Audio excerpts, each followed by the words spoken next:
What's going on, everybody? Today, I'm going to talk to you about inflation. Man, I already know some of you all are going to hate this video, but that is okay.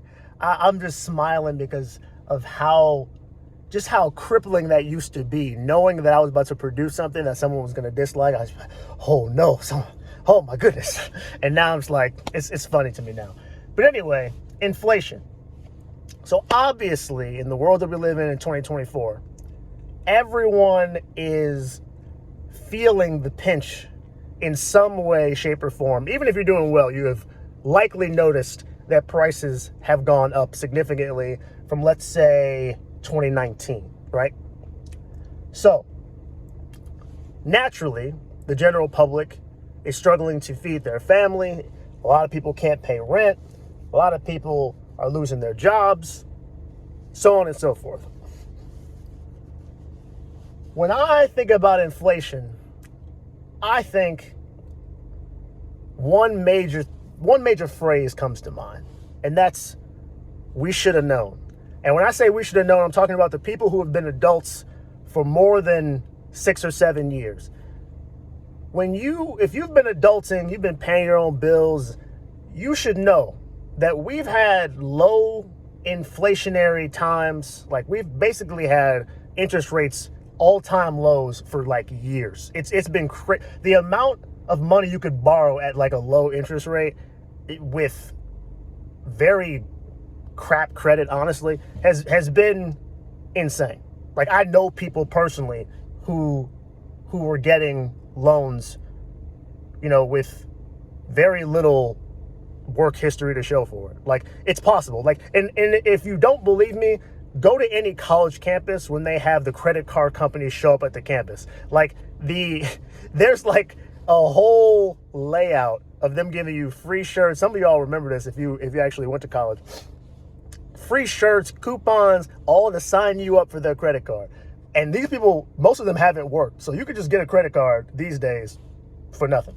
So anyway, that's obviously, credit card is a little bit more expensive. But my point is, the barrier to entry to borrow money has been pretty low. And if you're doing it on for larger expenses, interest rates have been pretty low. Now, with that being said, my question becomes to the people who have been living it up these past, let's say, 10 years, before 2021. Where did all the money go? Because Americans will say, we're struggling, things are crap, and you're right, I understand that. But here's the real problem. We spend in record numbers on things that are not necessities. So like, all these companies who have record profits, it's not simply because they raise prices. The volumes of what they're what they're selling is also going up, like the actual units. So they can't all have record profits and record sales if we're all not spending on crap we don't need, right? So somebody's lying. Who? I don't know. I'll let you all decide that. But that's what I think about just as a whole. Like, now I know there are some people out there who are just every single day putting, like, they're grinding and they're struggling. I get that. But that is not the case for everybody. I'm willing to bet that somebody who watches this video is in that predicament of, I was wasteful and now that has put me in a bad situation. And if that's you, and you are someone who complains regularly about inflation, I want you to do me a favor. You don't have to tell me, I don't need to know, but just do me a little favor. I want you to look in the mirror tonight when you're by yourself and just look yourself in the eyes and say, inflation has gone up roughly 3% a year on average for the last like 50 years, right? Something crazy. Has my work ethic kept up with inflation? And then I just want you to honestly answer that to yourself in your own head.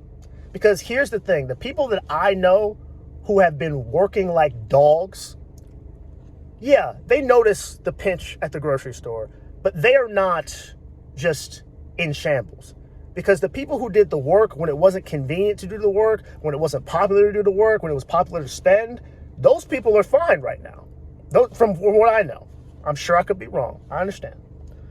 But the only people that I have seen personally that have been struggling at that level are people who are not paying attention earlier on. And if it's the case that you just weren't paying attention and now you're realizing it, good. Welcome to the real world. Now you know, use the hurt of not paying attention to never let that happen to you again. That's the lesson, right? But if you were somebody who knew, and let's be real, most of us knew. Most of us knew when we spent the money on the vacation that we shouldn't have been going on a vacation. Most of us knew that. See, I refuse to believe that the people who watch my videos, the people who walk around every day, are just plain stupid. I refuse to believe that. I think a lot of you all are smarter than you let on, but you act stupid when it's convenient because then it's easier to say, I didn't know any better. I think you know better. And here's the real point of all of this. In order to do better, you have to admit you know better, and you have to take responsibility for it anyway, even if you didn't. See, there is a difference between fault and responsibility. And I read this in a book. I think it's called The Subtle Art of Not Giving a Fuck. If you haven't read that book, you should read it. There's a difference between fault and responsibility.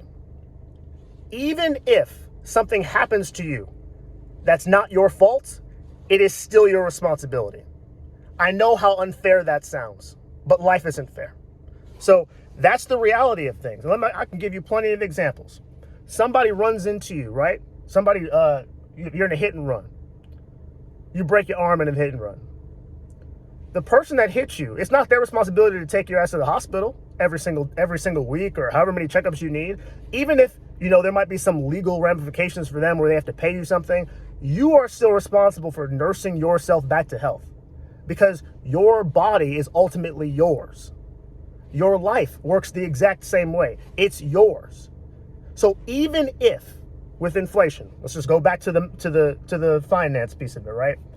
Even if you didn't know any better, it's still your responsibility. So for all the people that complain about how terrible inflation is, just realize, even if you don't like what I'm saying right now, the reality of the situation is it's still on you. So what are you going to do about it is the question.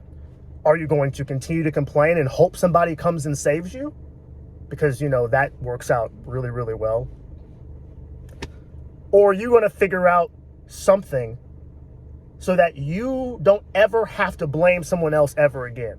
It's not that you need to be prepared for every potential eventuality, but you need to be aware that it's not a matter of if, it's a matter of when.